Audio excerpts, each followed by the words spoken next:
imebainika kwamba alitembea sehemu kwingi ya taifa la Kenya. Hiyo ni kuashiria uongozi wake ulikuwa ni uongozi wa kitaifa. Kama mmoja wao wa kupikia haki za kibinadamu, tunakumbuka shida ambazo zimetokea kule Mau Forest, wala effectis wa Mau Forest. Tangia amepingana na maserikali iliyokuwa kwa ajili ya haki ya kibinadamu.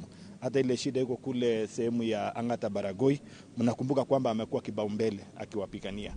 So yule ambaye tumempoteza ni mtu ambaye moyo wake unajali wananchi, unajali watu wake, unajali wa Kenya.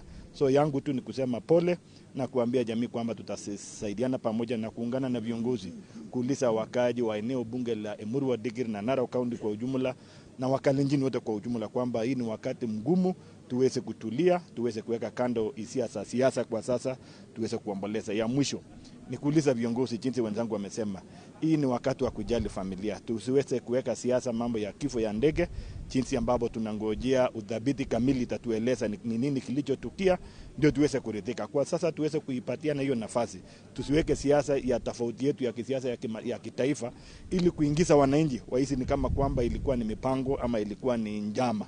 Kwa ukweli jinsi tumeangalia hali ya anga ilivyokuwa jana, na sio hapa kwetu peke yake, sehemu kote ya taifa hali anga ilivyo. Na hii ni wakati mgumu kwa kuwa hali anga imebadilika kwa mara ya kwanza. Hii ni mwezi wa pili na tunapata mvua nzito ambao sio kawaida. Hiyo ni kumaanisha pia hewa sio nzuri. Kwa hivyo waendeshaji wa ndege na watu wa civil aviation waweze